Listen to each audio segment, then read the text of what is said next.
we're going to make a tree limb coffee table, and we need to get the materials, and I've already done that. Go out to the woods and find usually dead trees. I put them in a barn and let them sit for a few months to make sure they're completely dry, and also try to check them for insects. The material I have today doesn't have bark on it. It's dead elm, and you always can tell dead elm from other trees. They're the ones that stand along the road without any bark, or the bark falls off of them.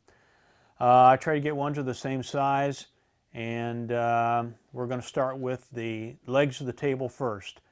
Usually a coffee table stands about 16 inches high, and usually you want it in the correct proportions, maybe 3 feet by 18 inches wide, 36 inches long. And so what I'm going to do is cut those pieces for the legs to start with, and we're going to do that on a power miter box. These are the pieces that I'm going to use today. I've used them for a different project, for a different table, and now we're going to cut them off and make them the right length for this project that we're doing today.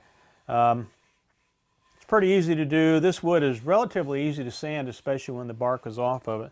So the first thing I have to do then is measure to make sure I have the right length, and we're going to make them all the same size. Since the table is going to be 16 inches high, the top is 3/4 inch thick, and the material that goes on top of that's another quarter. So let's see, that's about an inch. So we make our legs about 15 inches long.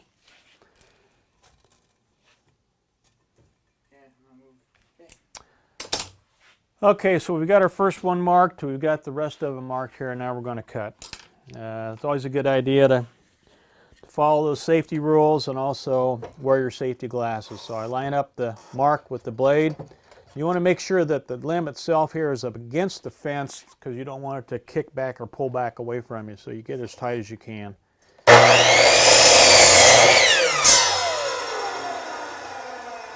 There's the first cut. And the next one is marked.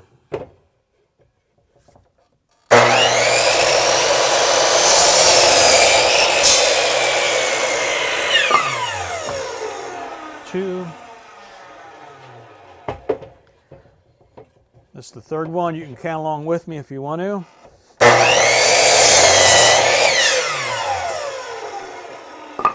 Three. And the fourth one here. You have to remember this wood is not straight. It's not all the same size diameter, so there's going to be some variations and variables that you have to deal with as you go along.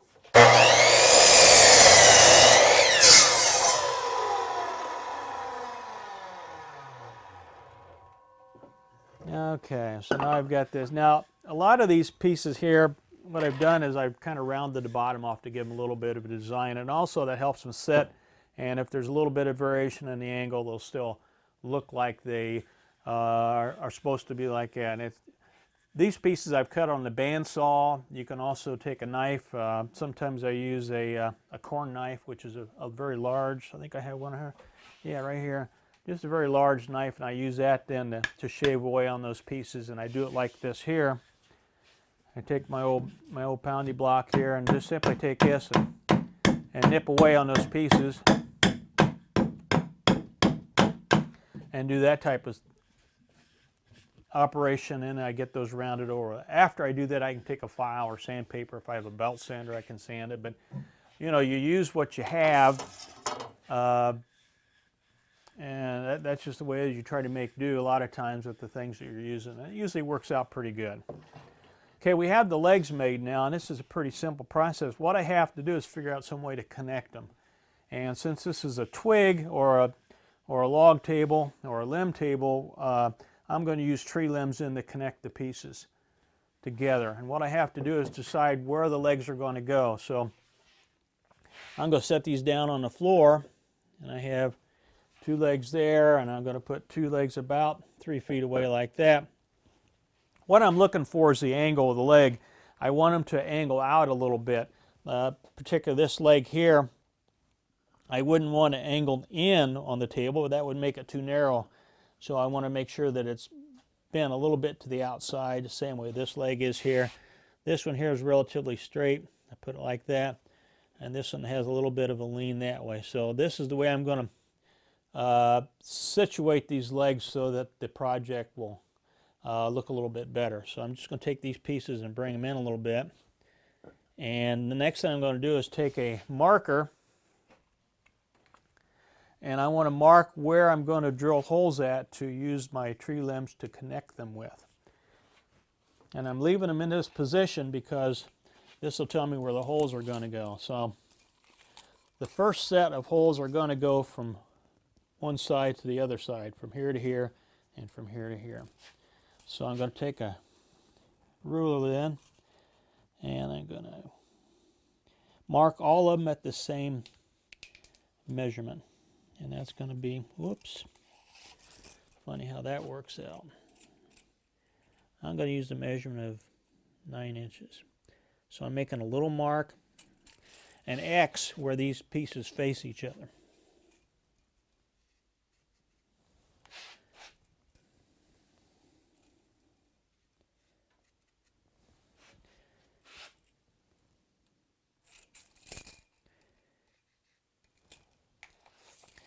Now, after I've done that, there's one more thing that I have to do, and this helps me remember where all these pieces are going to go.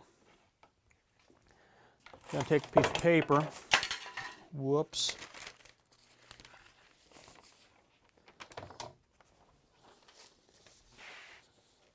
And I'm simply going to make a map then.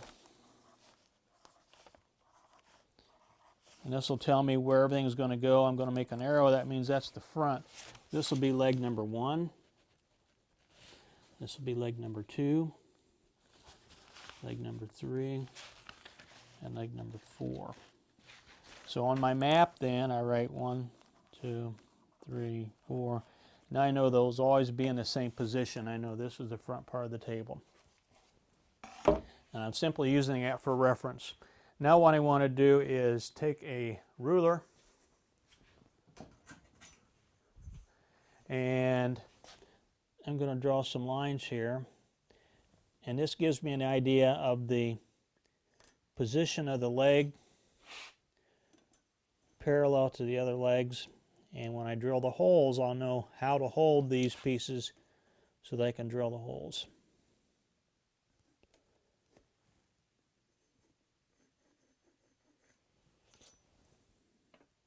And again, this is on the bottom of each leg. All right, so now what we're ready to do is we are ready to drill the holes in the legs themselves so that we can connect them together. And what I need to do then is over here on my drill press, I put in a spade bit, which is the same size of the tenon that's going to fit into the leg. And that seems kind of complicated. What I'm going to do is drill a hole in the leg so that this particular piece can fit into it. And this is the tenon, and it'll fit into the leg. Okay, so now we start the drilling process. I have the hole lined up here, or the hole right here marked, and here on the bottom of the leg is the line that tells me where vertical is going to be at, so these pieces will fit together. Okay, so now we're going to drill the hole, and what I want to do is make sure that I have that red mark that I marked on the leg right here, and I look at the line so I know where vertical is going to be at, and that lets me drill the hole in the same spot.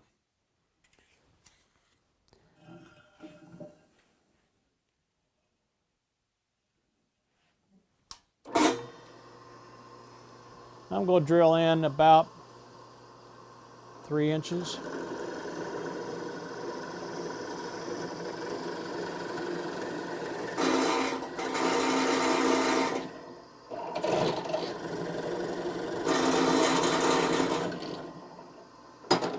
I used to think this was a critical issue with making the leg, but since we're using tree limbs, they don't really have the straightness that you would normally use, so you have to kind of go with the flow to make sure that they fit together.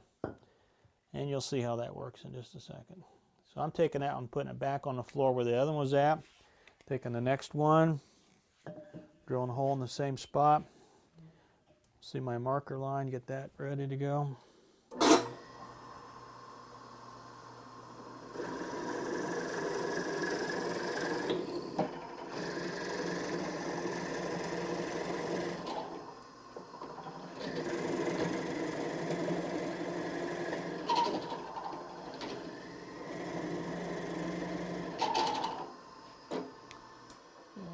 that one out. See, my bit came loose just a little bit, so I'm going to tighten that up.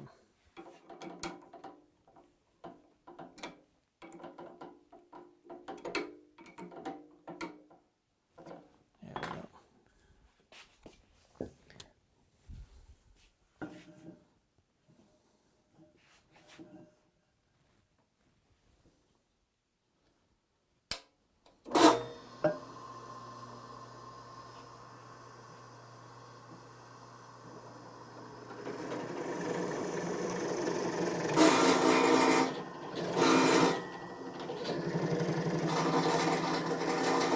Sounds like a train coming down the track there.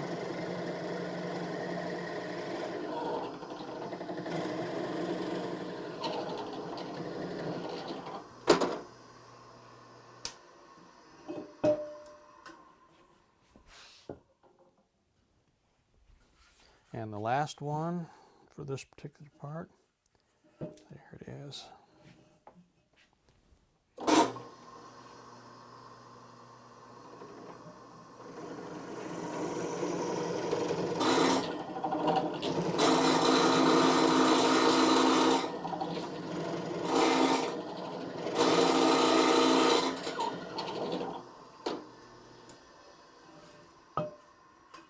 Okay, now we have a hole in each one of the legs, and that's where the trestle part's going to go in at. Trestle part. I don't know if I want to call it a trestle part. Maybe a stretcher would be a better idea. Okay, what we have to do now is decide what the length of that's going to be, cut our tree limbs to the appropriate size, and then get them ready to go together. What we're going to do, and hold on just a second, here's one of the tree limbs we're going to use. This one here is going to go between the two legs. We have to put little tenons on them to fit them together, but they have to be the right length. I know that the tabletop right here is the piece we're going to use, and this happens to be about 15.5 inches. So if I set the outside of the leg down here, move it out about 15.5 inches, and then all I have to do is measure from the inside of one hole. Oops. We'll do that again.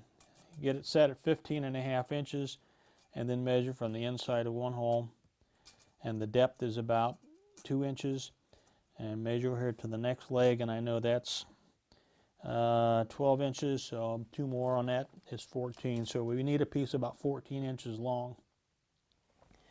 And I'm going to assume, they say you should never assume, but I'm thinking that the other one's going to be 14 too. So we'll go ahead and cut 2 pieces 14 inches long and see what happens.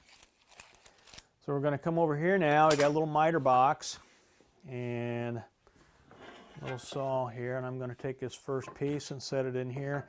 Now remember, now this isn't really straight, but that's the way it's going to be.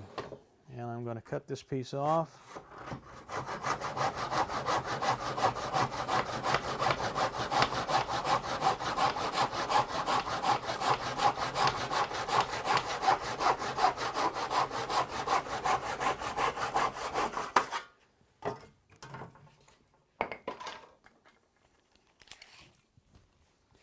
And measure it off at 14 inches. Cut the first piece to the right length. Now remember, this is the right length, but I don't know if it's the right length. So there's our first one, exactly what it's supposed to be. And the second one will be the same size, hopefully. That was what, 18 inches? No, 14 inches. Oh, okay. This was a test. When you're sitting up late at night watching TV and you're surfing the channels, and someone wants to give you a test on measurements, you got to stay and watch.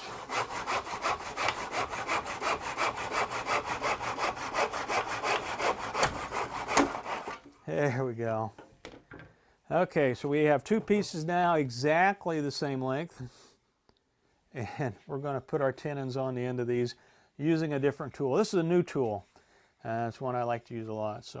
And we're going to start tenoning these two pieces of wood here. And the tool I'm going to use is called a tenoner. And it's simply a large chunk of metal with a hole in the middle of it. And it spins around the circle, and it has a rounded blade cut into it. And that rounded blade works just like a pencil sharpener. It shaves the wood off, but leaves the center part of it, and in this case 3/4 of an inch, leaves the center part 3/4 of an inch, and that happens to be what size hole we drilled in the legs. So they all should fit together. It's a really nice tool, and there's several different types around. They come in all different sizes. The thing you have to watch out for now when you're doing this type of wood is that the wood isn't straight, but you want to try to get the two tenons at the end to be straight. So you have to drill a little bit of an off-center drill to try to get everything lined up. And again, it isn't real super critical, but it's nice if you can be as accurate as you can. And this is the fun part. Usually you need a pretty heavy-duty drill because this takes a lot of wood, but if you go slow, you can use a smaller one. I rest this against my body, and I try to keep it straight. And also this particular tenon has a little level on it, and I can look at the vial on there and see where level's at and try to do the same thing at both of them, but it'd be good if I had glasses on.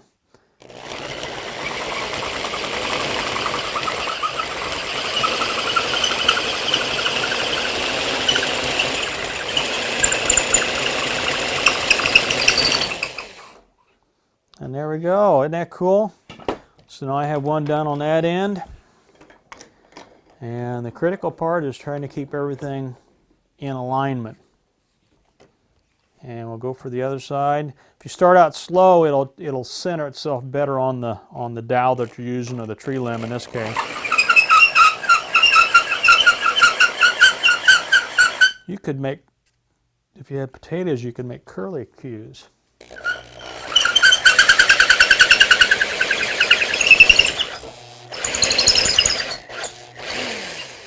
And sometimes you hit a knot. That's not good.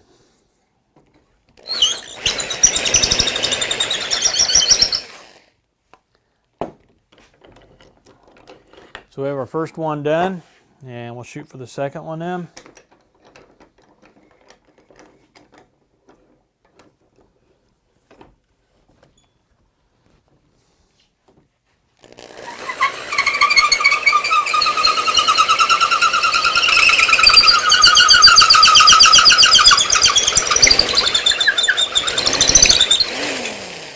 Wow. Sometimes it's neat just to stand here all day and make those little curlicues. And I'm kind of watching where this one is at over here.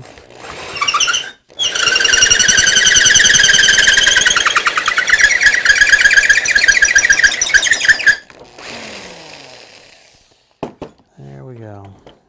Okay, now we have our two little stretchers, as we call them, and now we're going to go see if they fit into the legs.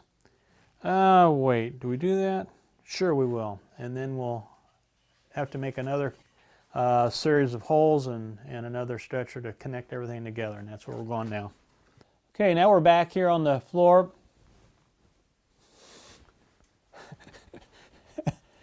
And what we're doing is taking the little stretcher that we made and connecting it with the legs. And we make sure, remember, the legs have to be in the same position. So I've taken one and got it forced in there, and that's a pretty tight fit, which is great. And we're going to take the second one here, put them together. So now we have legs 1 and 2 hooked together, and ooh, steady there. And then we're going to hook legs 3 and 4 together. And that goes in there, and this goes in here. Now sometimes I usually make an extra one of these little stretchers here, because if it doesn't line up perfectly, then it's easier just to make another one and hook them together instead of wasting time trying to make it fit. So I put those together, and we got that. We're going to do the same thing here. You know, sometimes you use a clamp to put them together. What I'm looking for now is to make sure the bottom and these two are lined up, and this one here sticks out a little bit. I notice I have a lot of room here, so what I'm going to do is just simply take a bar clamp or a pipe clamp and put it on the two ends and just kind of squeeze them together. Wood's a little bit forgiving, and you can do it with that. And I'm not using any glue on this particular project for this part of it. Okay, now that we've got these little stretchers in between the two legs and get that put together, I've taken the legs and set them down on the piece that we're going to use for the top of the table. Yes, it is upside down. What I need to do now is take another piece of wood and make a connector between one set of legs and the other, and that helps give it some rigidity. And that's the next project, or next part we're going to do of this project.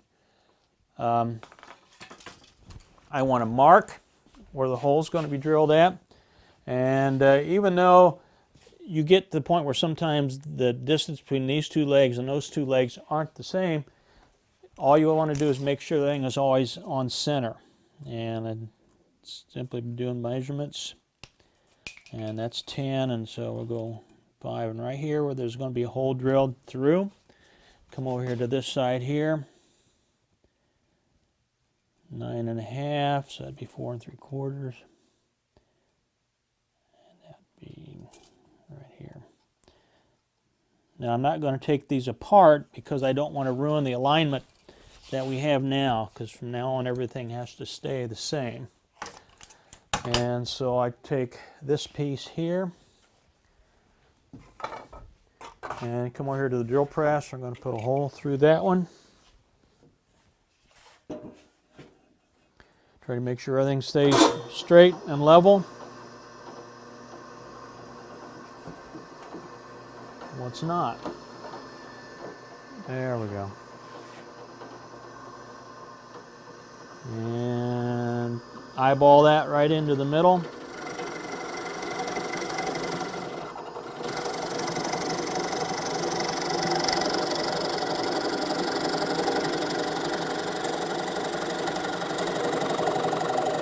Settle down. There you go. Good boy. All right. Okay, we have that hole, and notice this does go all the way through. And take the other one now. Same process with it.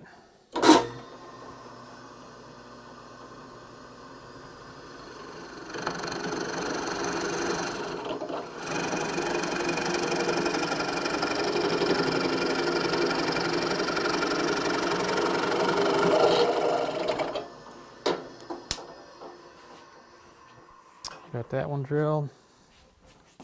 Oops, don't mess it up. There we go. Okay, now we need to take this piece here that's going to go between them, and I'm going to try to cut this off without messing it up. Now I know what you're thinking.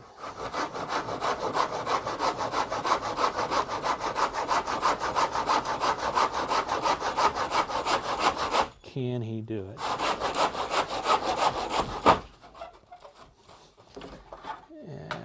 Come on.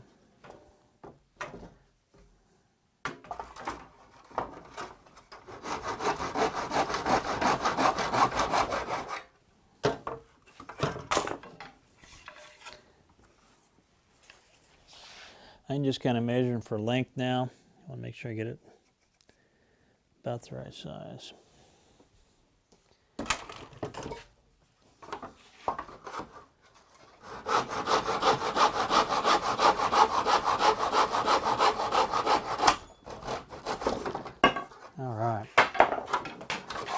Okay, now we're going to go back over here to the tenon, and we're going to put a tenon at each end and slide in between those two. What I'm using here is an old pipe clamp. One of those yard sale finds. You think, oh man, I could use that for something.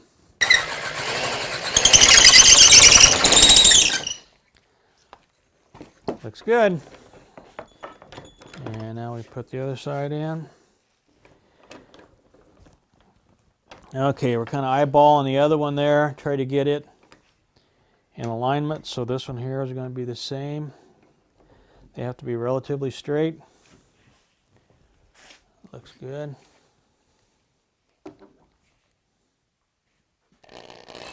That's reverse.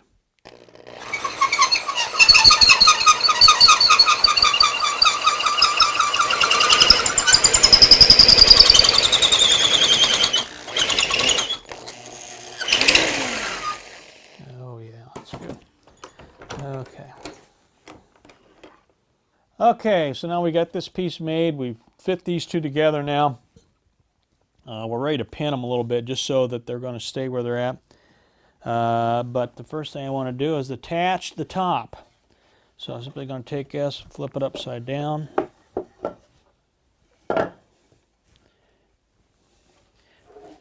Take the top now, set that on there.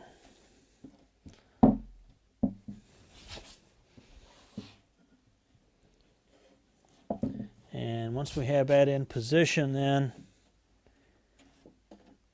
I'm going to put some screws through the top into the legs, and that is our next step. So I'm going to get a drill bit and my drill.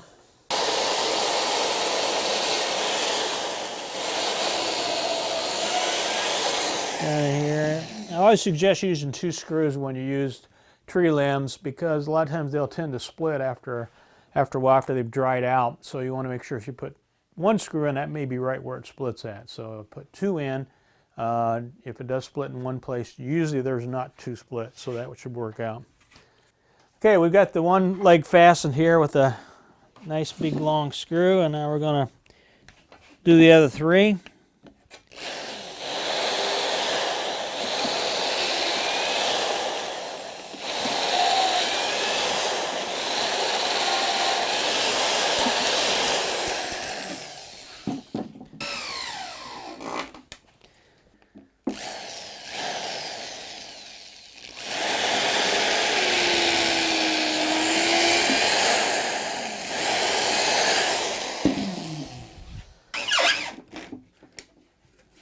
Go.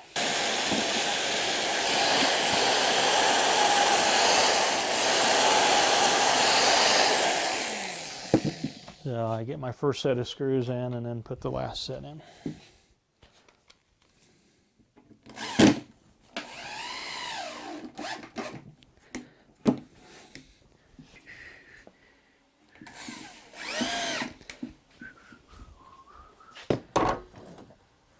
And there we have our screws in. Now we're ready to do one more operation. That's put the skirt around here, and that'll finish up. Could finish this up for the first part. Maybe a little bit more we need to do just to make sure everything fits together. Okay, now that we have the table basically put together, we're going to attach the skirt. And the skirt simply is a strip of wood that goes around the outside. It gives it a little bit of thickness to add some dimensionability to it. And I'm simply going to use a piece of 1x3 pine, and I'm using this because we're going to cover it up after the table has been made. So what I want to do is wrap this around.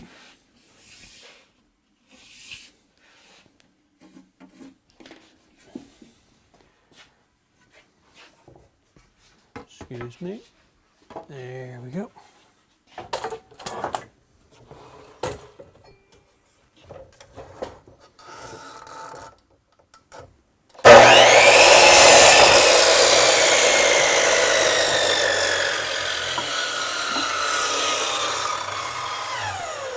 Part 1 and part 2.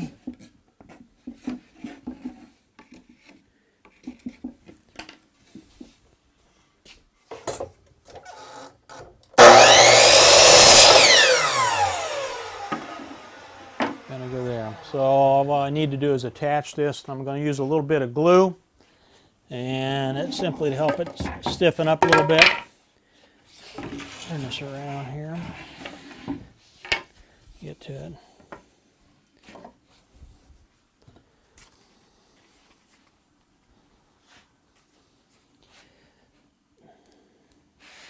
The skirt, once we nail it to the top, then I'm going to also pin it to the legs, and that'll act as a small brace to make the table itself more rigid.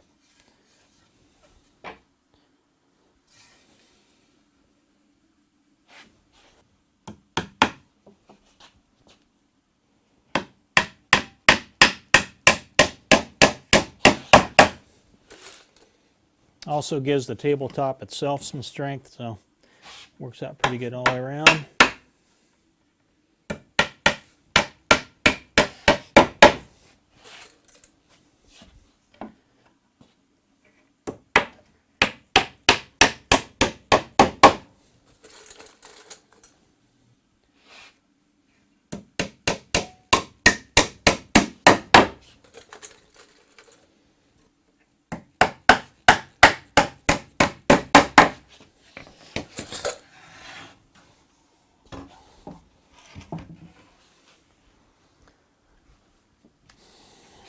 The material I'm using for the top, I believe, used to be called oxboard. It was material that would be used for subfloor in a new house. Now they use a lot of the OSB or flake board that replaced this material here.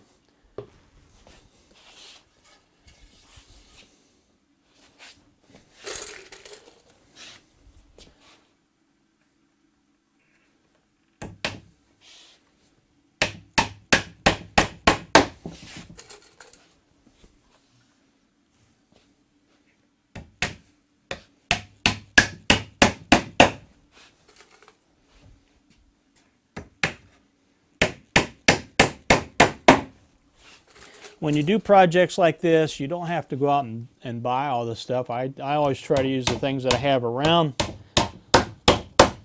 the plantation here.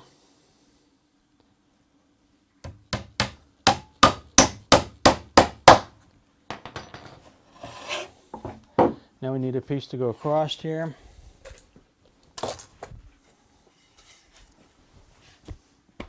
Okay, pencil.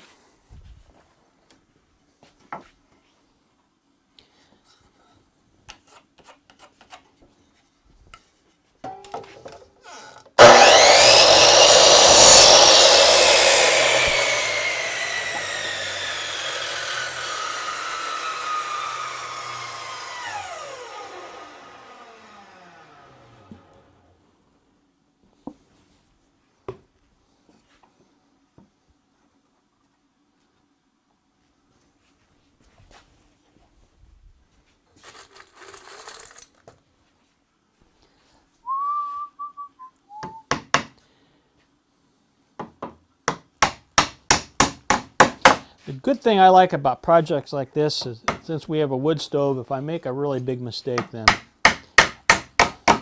at least it'll keep me warm.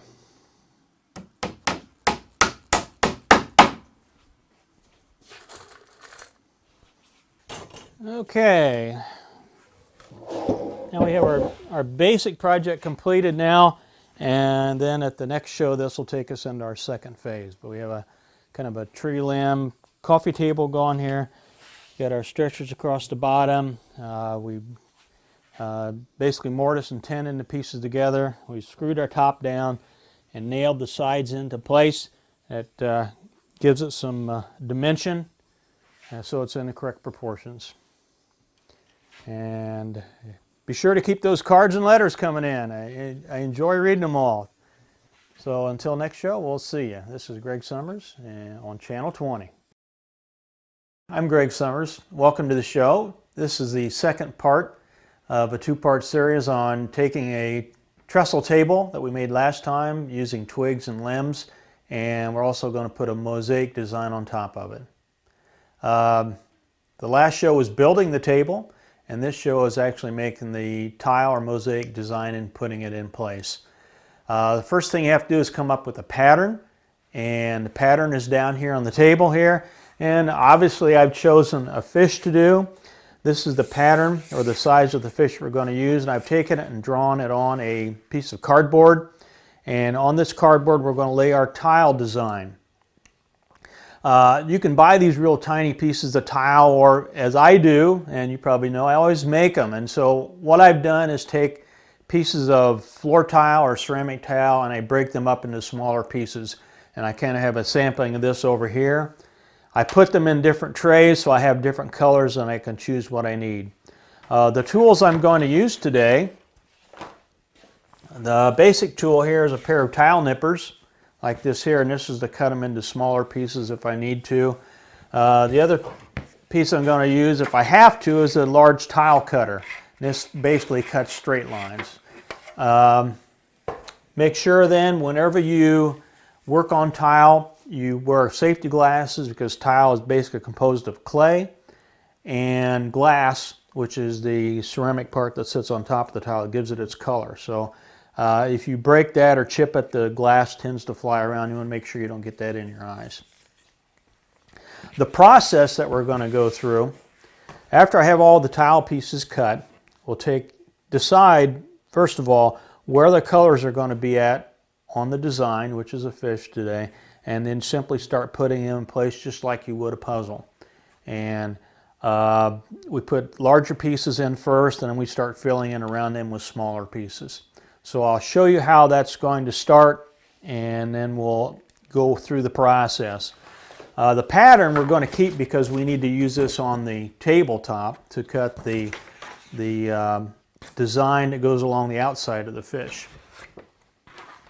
All we simply do then is we know that we're going to use a dark color tile here in the center of the fish and a little bit of shading on the outside, and we use different colors of white tile and a cream tile and different ones to fill in to give it the illusion that the fish has some shape. I try not to make it look like it's a flat figure, give it more dimension. And simply we take pieces of tile. If we're going to use a dark border, we take a dark color tile and set it in place and try to keep it inside the pattern. The important thing in doing this type of a design is that you cannot go outside the lines. So the profile of the fish has to remain exactly the same size here as it does on the table, because this has to fit inside the other tile border. Actually, I'm not going to do this part here. I have a master tile cutter and master tile setter visiting today, and she's going to do this work for us so that we can go and shoot the other part of the design. Our master tile setter here is Helen. Helen works in Colorado, and she's here today on a visit, and she's going to take the tiles in and start laying those out. Are you ready to go? Ready. Okay, Mom, we'll see you in a little bit. Go ahead.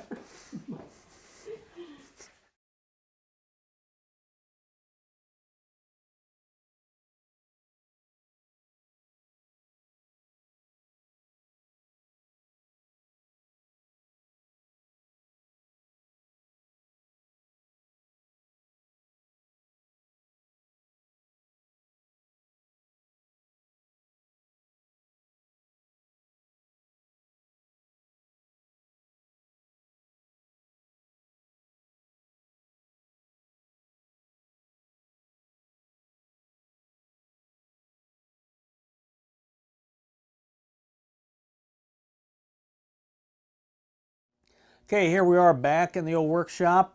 We have the table that we constructed last time. The only thing that I've done that you haven't seen is I've nailed a border, which is just a strip of wood, around the outside of the table. And the reason for that is that tells me where the tile is going to go. It's going to butt up against that so I don't overhang, because we're going to put a decorative strip around the outside of that once everything is glued down.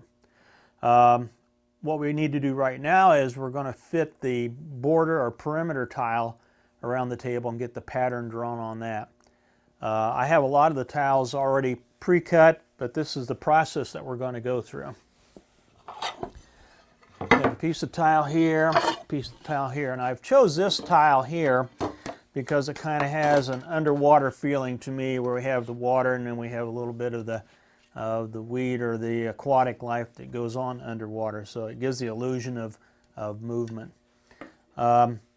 This is a solid tile I'm going to keep, and this is one I need to cut, and it's going to fit in this area right here. And all I'm going to do is simply measure where the perimeter is at, and I use a pencil and mark up to the edge that I have and slide this one down and mark it. The same process over here.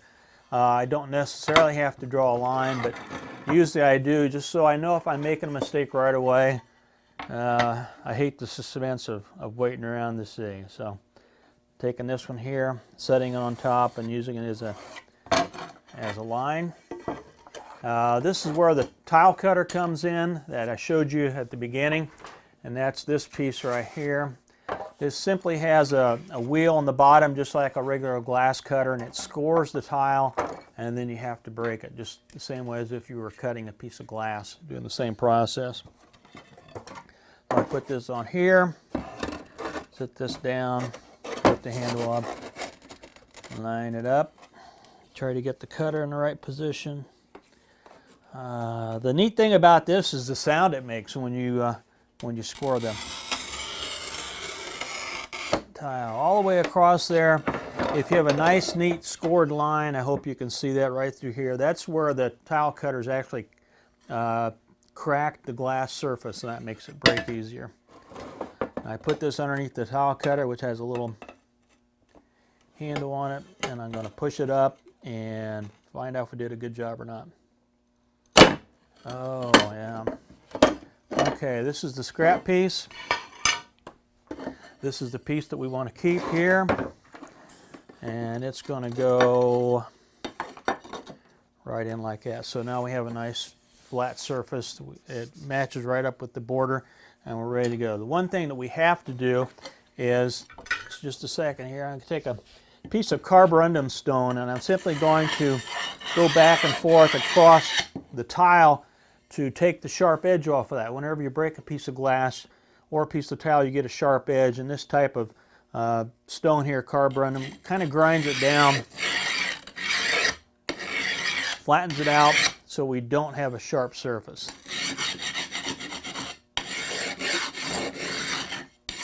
Like that. So that would normally fit like that. One thing I want to try to keep from is I don't want to have a cut edge along the edge of the table. So I slide this one over here and put that one in its place like that. That's the process we're going to go through across the whole table to get these pieces down flat so we have a field that we can work with. Okay, now I'm going to put the tiles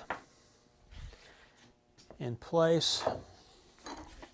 Okay, now we have this piece here cut to fit, and I've already cut some other ones, so we're simply going to put them in place.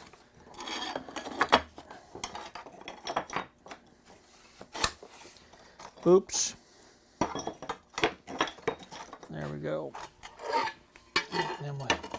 This one is going to fit here and here like this. And this one here will have to be trimmed a little bit. The next thing we're going to do then is we take our pattern, and this is the same fish pattern that we use with the mosaic pieces to be cut. Decide where that's going to be at, set it in place, and then simply take a pencil and outline it. Make sure that it doesn't move while the outlining process is going on. And we're going to go all around the fish here. You can use a pencil or a grease pencil or even a marker that is water-based so that you can remove it.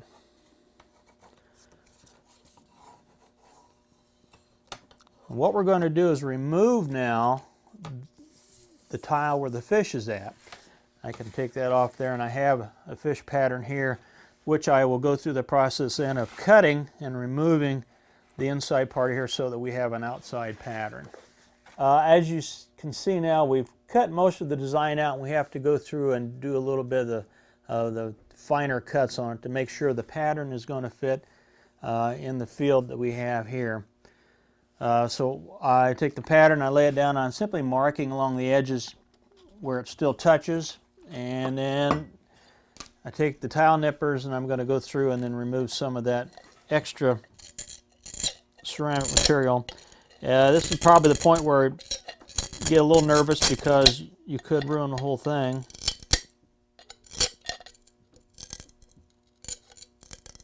If you try to cut too much. And I just want to nip it off. I guess that's why these are called nippers.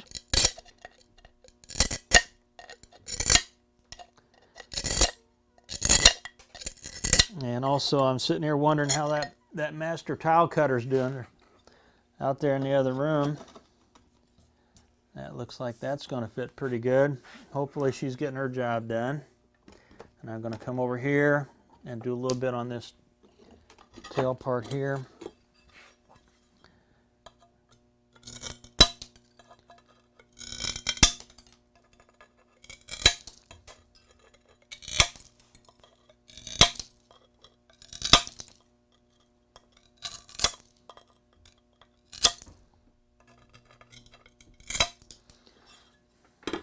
see how that fits in place. That looks like that's pretty good. And then we have a little spot here on this other side. Go through and cut it.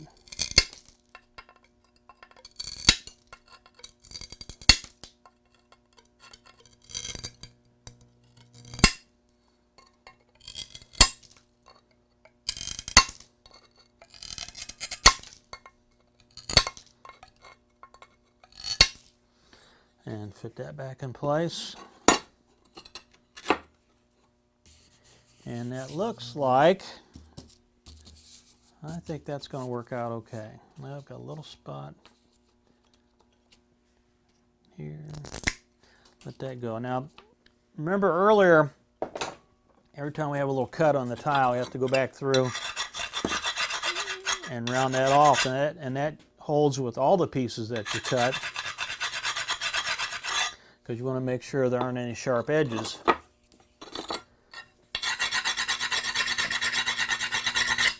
After we've glued this down, we're going to go back in the other room and set the tile pieces, adhere them to tape, and then bring those in here and set them in an adhesive too, and see how that works out. Looks like this one is ready to glue down, so we'll start the process of gluing. And now we have to clean everything up again. So it's simply, it seems like I know I do anyway, is I always have to get things dirty before I can get them clean, and when I get it clean, I get it dirty again. So you got to kind of remember where all these pieces are going to go, and for that I'm going to take a pencil and just kind of mark around the edges. So I know that when I put the glue in place, I don't want to put glue in here right off the bat, unless I'm going to glue the other tile down right away.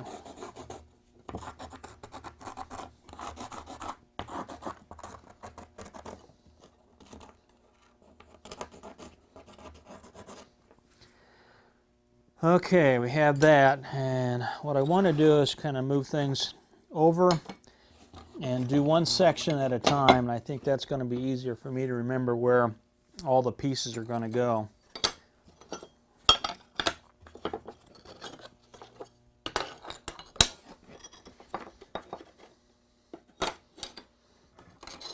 So this I'm going to set up here out of the way, and set this one out of the way. Alright, get that cleaned off. Probably shouldn't do it. Okay, I'm going to use a tile cement here. This is all ready to go, excuse me, and take it out of the can. Spread it on the table. What I don't want to do is I don't want to get it onto my edge strip here, because I really don't want to glue that in place. I want to take that off at a later time. So I'll make sure then that the glue we put down doesn't touch that. Put enough in place here. And I take a spreader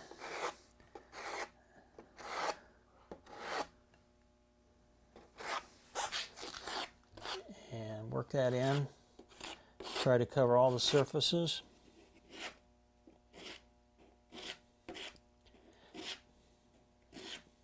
I don't think it's going to hurt too much if I don't get right up to the edge, since these are large pieces of tile that we're sticking in place. Okay, and here we go. Oh shoot, I didn't want to put that in that area there. Remember, don't put it where you don't want it to be at. Well, maybe it'd be okay. Nah, we won't. Okay, I take it off. Luckily I can see through here. That helps people to, after all, this is a learning process.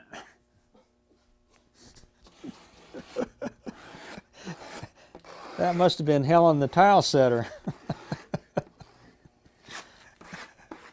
Okay, we got enough tile there to get this first piece in place. Take these pieces. I think that goes like that.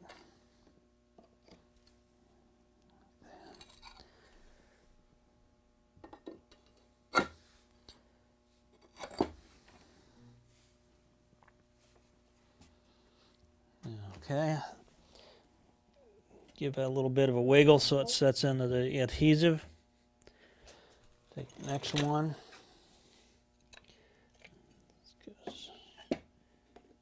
Oop, that'll go there. Oop, oop, oop, oop. Okay, that goes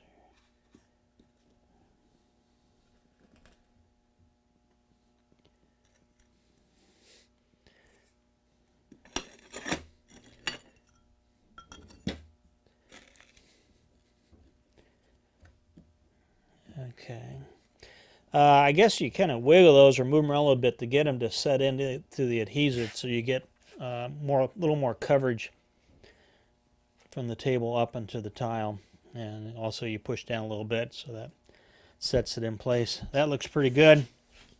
And now we'll go on to the next one, if I can remember where everything goes.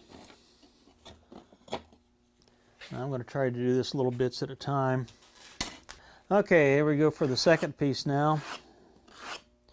I'm going over this glue with this little notch trowel, and what this does, this sets the adhesive all at the same thickness all the way through. If you have one big buildup of glue in one spot and a little bit in another spot, it'll tend to keep the tile from setting flat.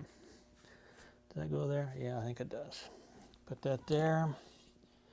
And this one's going to go here.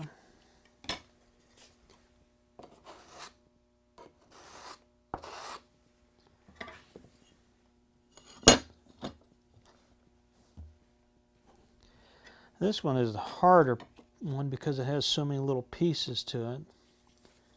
It's kind of hard to remember where it all goes.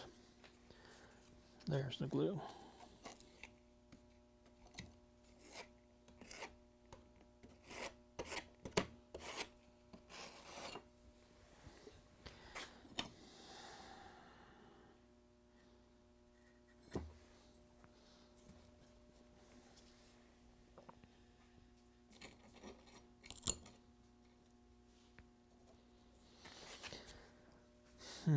Now I've got to cheat a little bit here. Oh, there it is. Okay.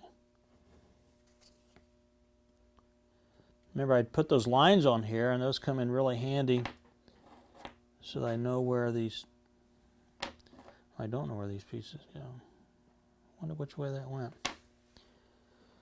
Rewind the tape. I want you to what? Rewind the tape. Well, I'll set the pattern down on there. I've forgotten where these pieces go. Okay, so I know that this one... oh, all right. This one goes right here.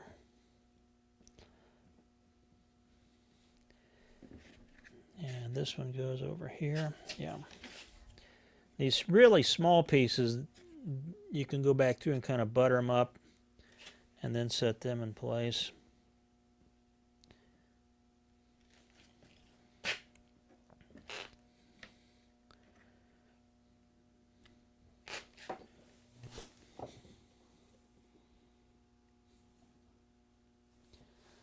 Okay, now it always happens I have one piece left.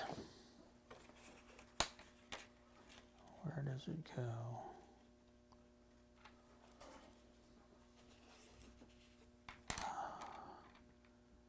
Right there, okay.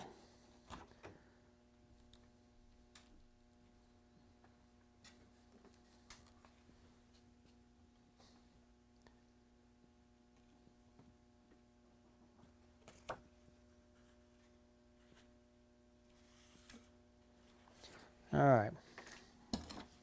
I guess now we have these larger pieces set, and I'll do one section at a time with that.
Okay, then we'll go down to this last section, get that done.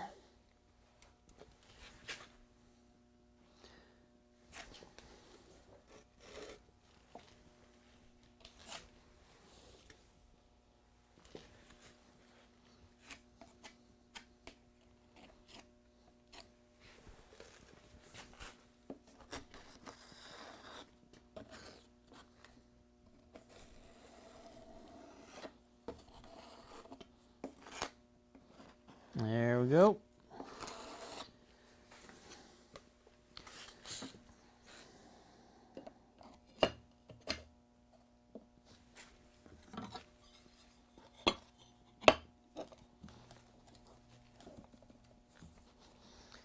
And I guess I have the mouth here to put in place. And I forgot to mark where it goes.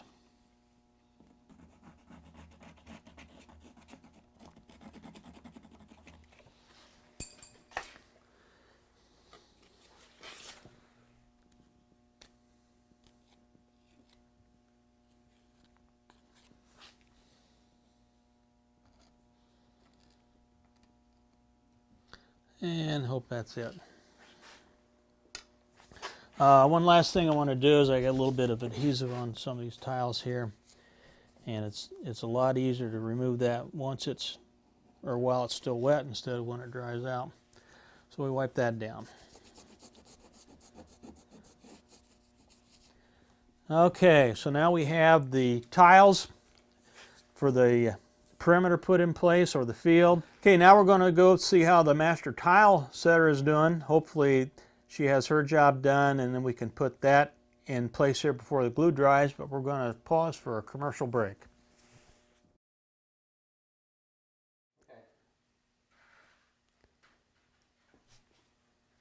Okay, we'll see how Helen is doing. Well, it looks pretty good there. Thank you. Okay, once the tile has been set and we have the mosaic pattern that we want, what we have to do is figure out a way to transfer it from here, because of all these loose pieces, onto the table that we have. And the method that I've come up with is I use the masking tape method. I simply take strips of masking tape, and I'm going to go through and stick these down to the pieces of tile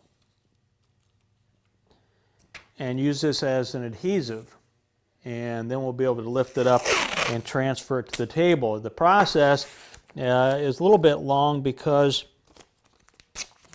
you can't sneeze or the tiles will move. And remember, I'm making sure that the tiles are staying inside of that line that we have there. So I'm just simply going through and sticking the outside pieces on. Make sure I don't mess up the work that you did.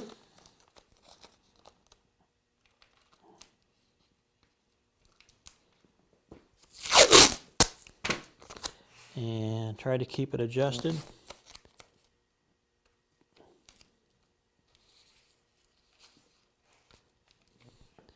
Once the outside is adhered, then the process will go a little bit faster, working towards the inside. Oh, something moved.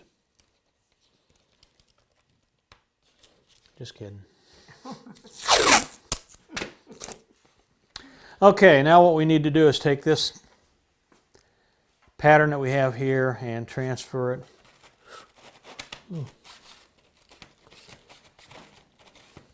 Transfer it to the table that we have, and hopefully everything will work out all right.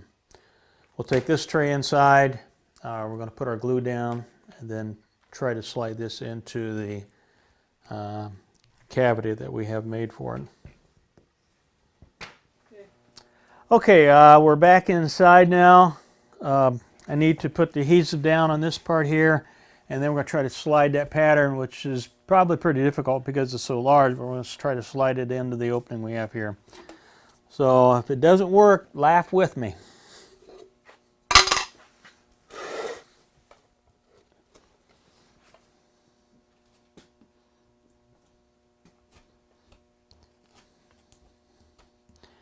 Take a bit of adhesive now, goes down.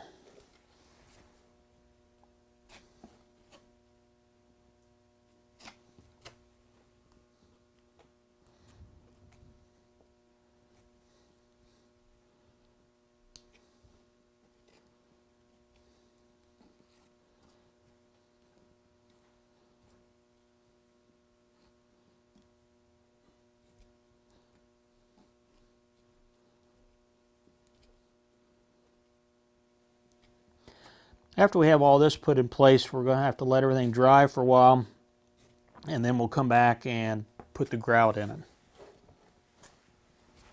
And the grout simply is material that fills the cracks up and helps seal the tile. And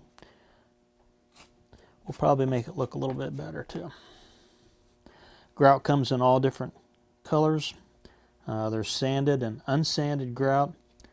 And that just simply means that sanded grout has a little bit of grit in it, and the unsanded is smoother. It doesn't have that material in it.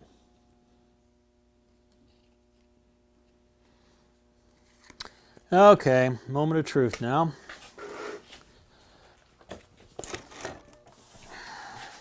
I'm going to take this and try to slide it underneath.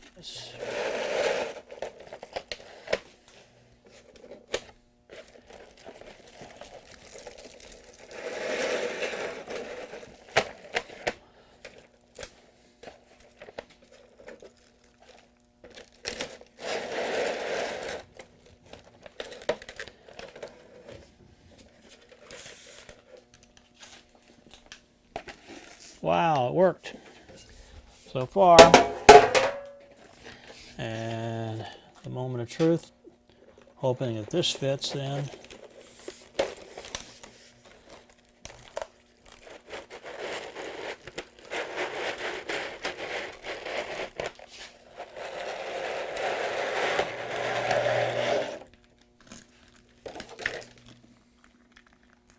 Say thank you.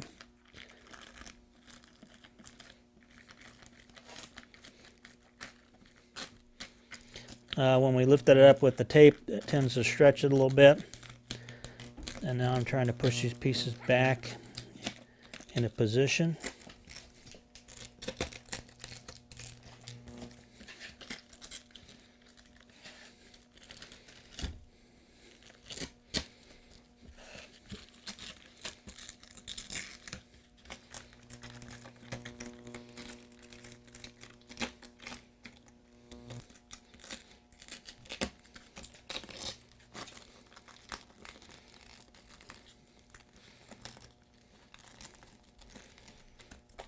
Everything fits but this one little piece here.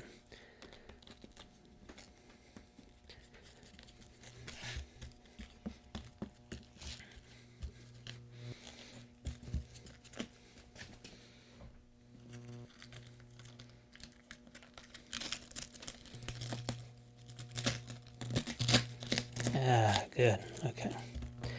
You have one piece left out. That should go in there, and I will cut that one, make sure it fits. Okay, then what we have now is where we have to sit and wait for the tile itself to dry. And we'll be back in a few minutes with that, so hang on.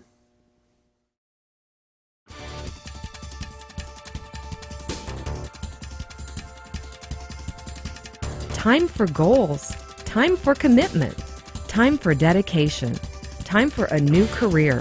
Through extensive testing, thorough interviews, and knowing their clients' needs, Time Services is dedicated to finding the right career for the right person time and time again. Time Services, helping people make a difference time and time again. Welcome back. Last time we were here, we were putting tile on the table.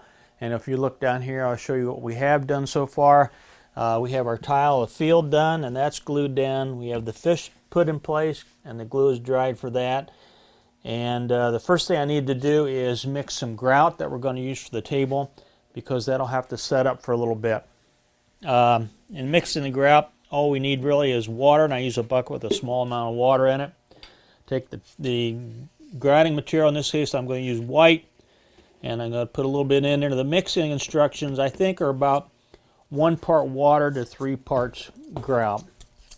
And that gives you a good smooth consistency. And I'll mix this up.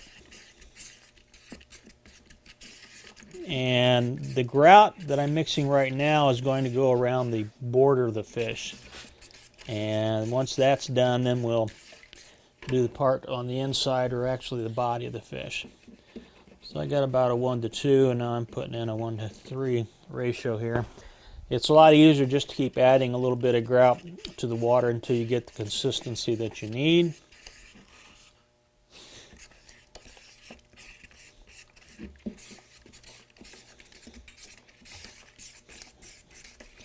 And we're going to need just a tad more.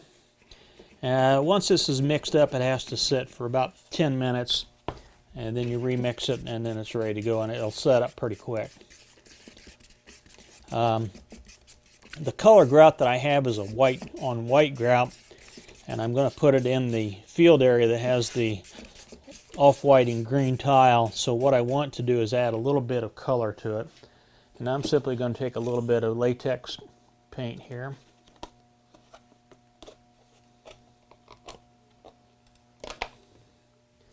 Oops, put it on my fingers. And just a little bit of coloration on my stick here and drop that in. I just actually want to tint a little bit.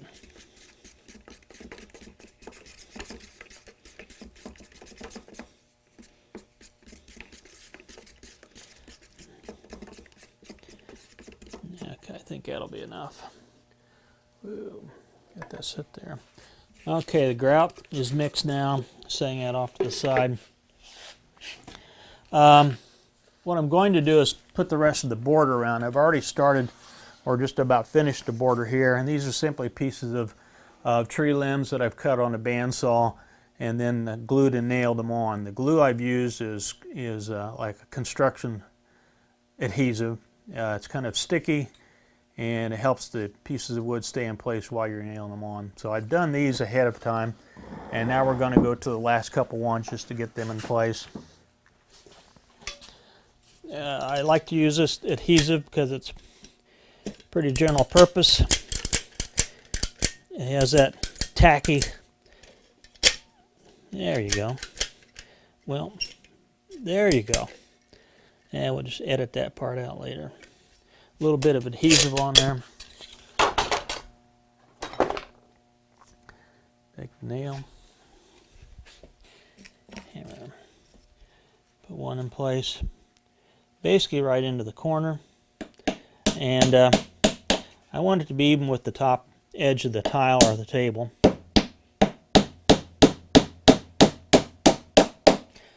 First one. And then the last one goes in place. The nice thing about this is you can recut them to size, and it gives a good appearance. It goes with the twig design that we started with. So now I have that in place. And like I said, we're going to grout this field area here first, and then we'll grout the fish, and that'll be a little bit different color. So since I'm grouting here, I don't want to get grout on the wood outside here. So I'll tape that down.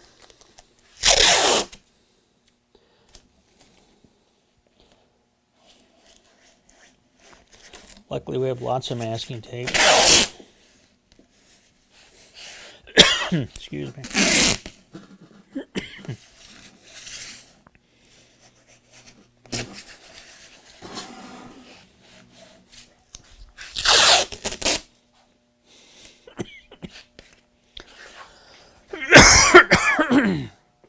Excuse me.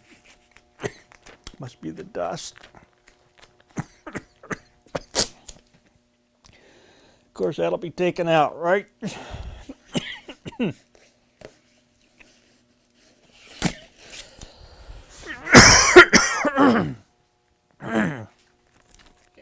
Okay, so we'll try to get the tape part finished up here.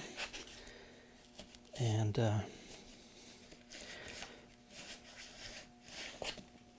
then we'll grout this. I think the grout should be set up enough.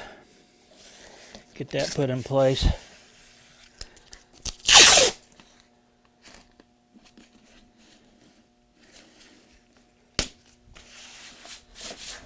Okay, there we go. We've grouted off all the parts that we don't want to, taped off all the parts we don't get grout. Say that correctly. All right. All right, here we go.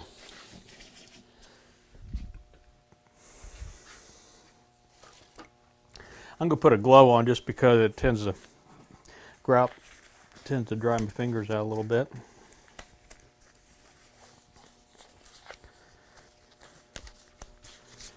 And we have the grout, and we remix it a little bit. Get the right consistency.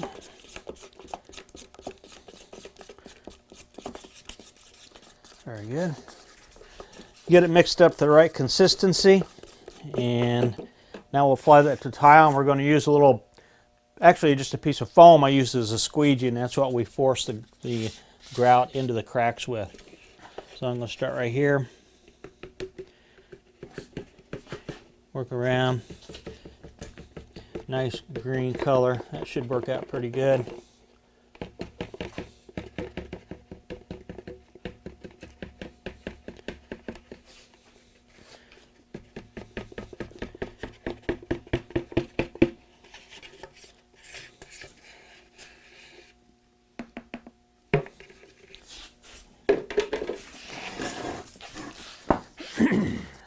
Okay, when you apply grout, you usually want to go a little bit of an angle, and that forces it down into the cracks.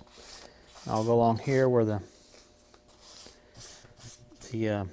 band is, where the wood was nailed on at. Fill that up a little bit, and just simply move around the fish.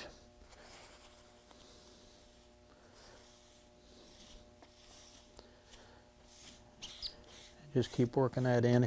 If you work relatively slow with your squeegee, you can almost clean the tiles off of a lot of the excess as you go along. But you want to make sure you get enough grout down to the cracks so it goes all the way to the bottom of the tile, and then it won't come out later.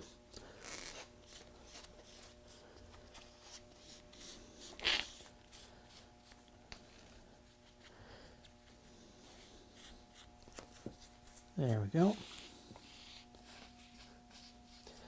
It's good to have paper down, or do this on top of a cement floor or something where you don't have to worry too much about anything that tends to run over. I've got a place here where the tile is pretty close together, so you've got to work hard to force the grout down to that small opening. You don't want the openings too big because the grout itself will crack, come out.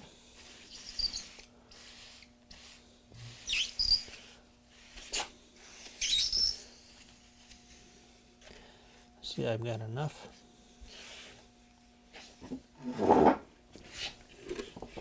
I'm going to try to save this, which I suppose is something that you normally don't do, but I'll use this when I do the inside of the fish then.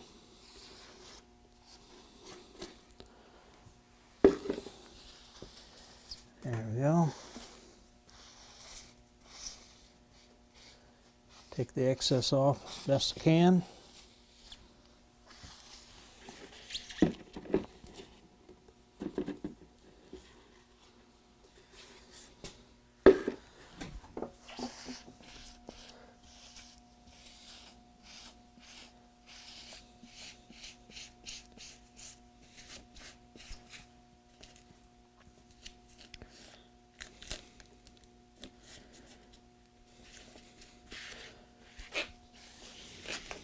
There.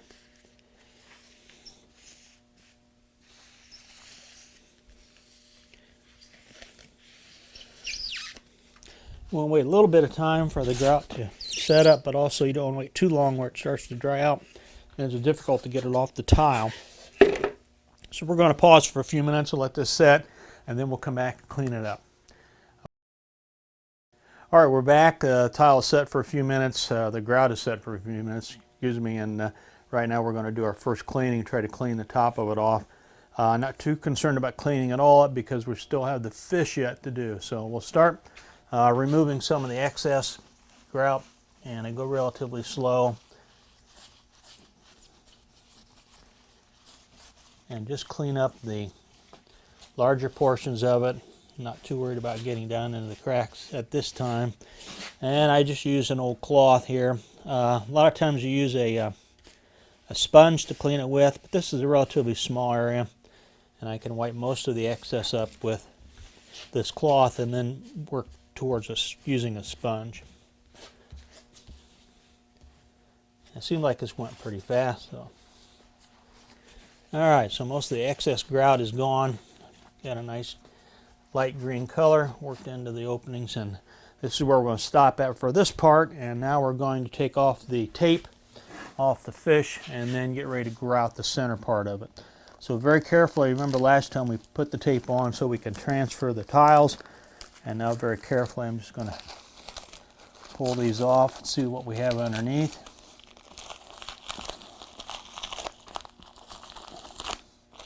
Looks like it's coming off pretty good.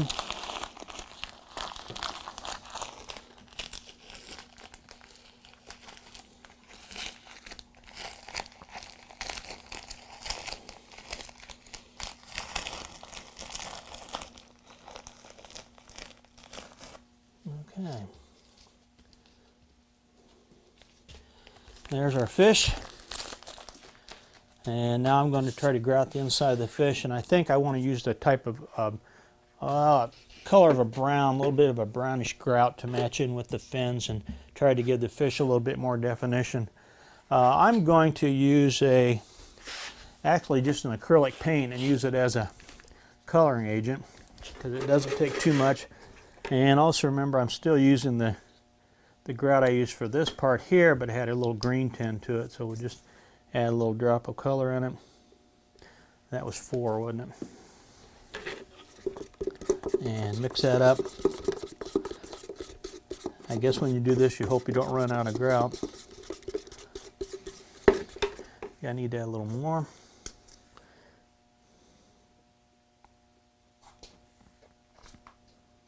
There we go.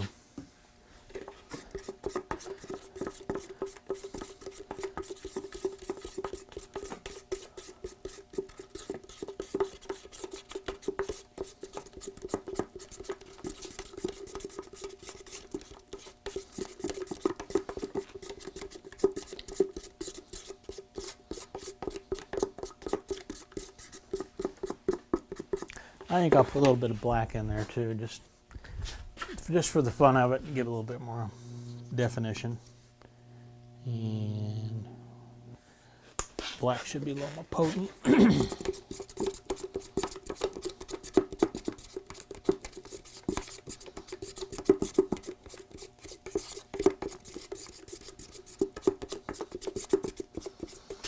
Okay, let's see what happens here.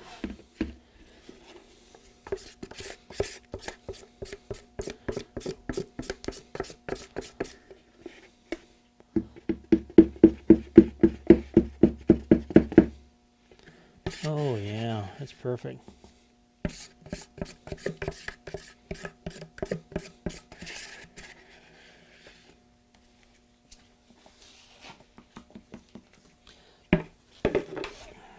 Okay, we take the squeegee now, and I just want to work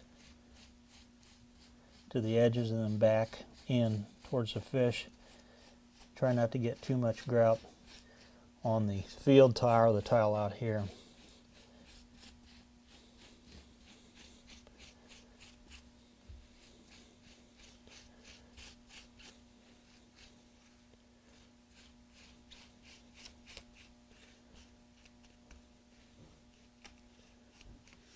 Now I start looking for any little tiny piece of extra grout I can find.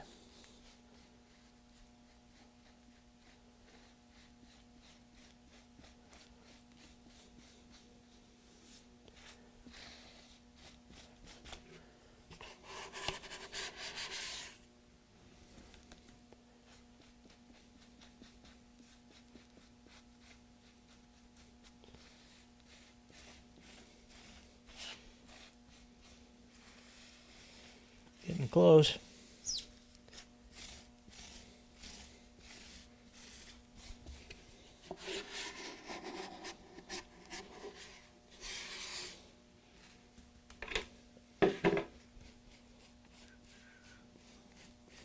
Will he make it?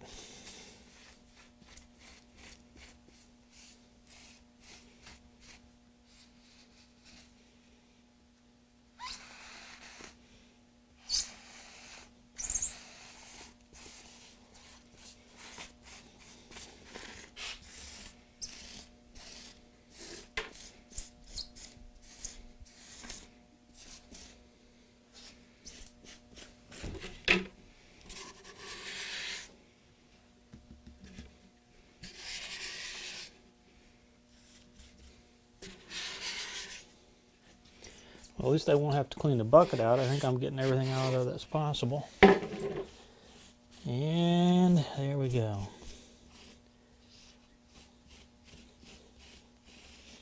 Keep working that around. Okay, so we got this done. Now we're going to let this sit for a few minutes till we wipe it down, and then we'll go back through with our sponge and water after it's all set up. Okay, here we're back. Now we've let the grout set up a little bit, and what I'm going to do is wipe off some of the excess, and I use just a really lightly damp cloth. Actually, it's an old sock, and just take that and just kind of remove very lightly some of the excess grout off the top. Okay. Just going through and taking some of the excess grout off. It's still a little bit on the damp side. If we get this part off, then the rest of it should wipe up a little easier.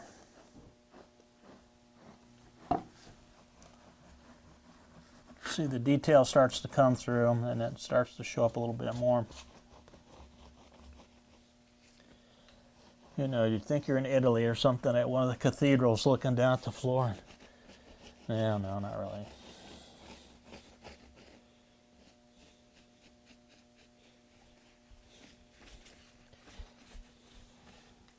Okay, now we need to let this set and dry for a little bit more, and then we'll be ready to remove all the excess.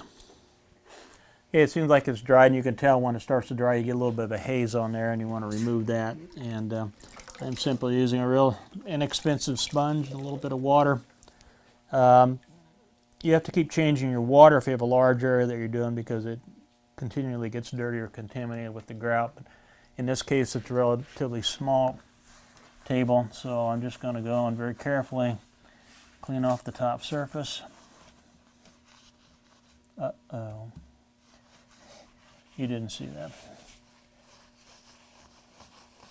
How smooth is it? Hmm? How smooth is it across the table? It's relatively smooth, but anytime you have to deal with lots of little pieces of tile, especially when you're breaking them, you have sharp edges, so you do a lot of little individual sanding, grinding like what we did with the bigger pieces with the carborundum stone, just to try to make sure there's not any real sharp edges that could cut or scratch something.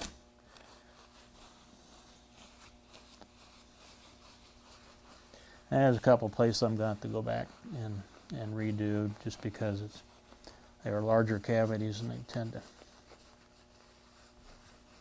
turn into voids when you wipe the grout out of them.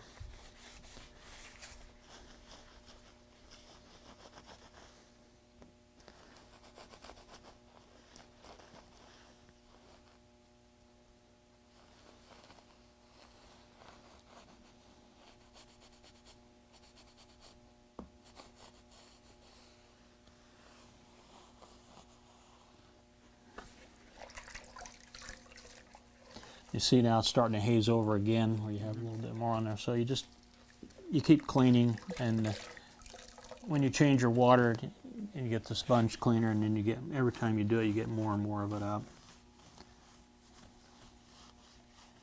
And then you get to the point where you have a real light haze, and then you can simply take a clean cloth and then wipe it up.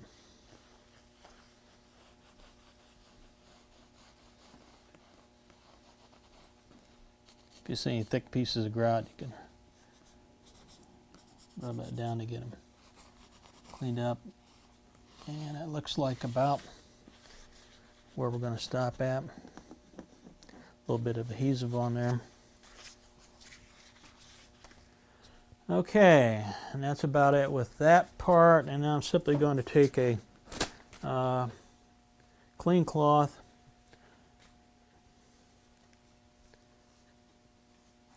and try to wipe some of the haze off of it like that. And then that cleans it up.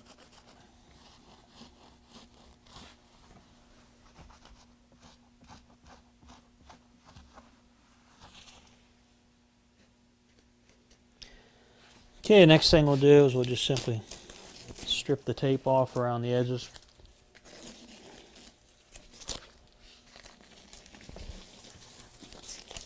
A little bit of dribble here and there.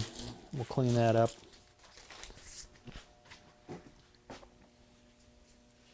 Again, taking a cloth, wiping the area down, cleaning it off. These pieces of wood on the outside here, I varnished them as soon as I put them on to seal them, to keep any grout from soaking into them. So all that will come off. And if I don't, I'm in trouble.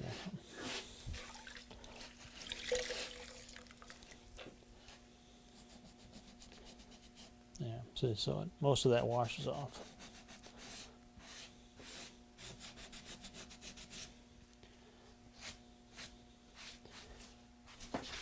Okay, so on this project what we did is we constructed the table, and we used tree limbs for that. Used a piece of plywood for the platform or the top of the table. Added a skirt to it out of 1x3s or 1x4s. Nailed them in place, and then we made up our tile design, cut the tiles, we glued them down. We added a little decker design to the outside of the skirt to cover up what we had there, and then we grouted the whole design. And this is what the end of it, or the end result, looks like. So we have the whole design in place, just right for the old cabin on the lake.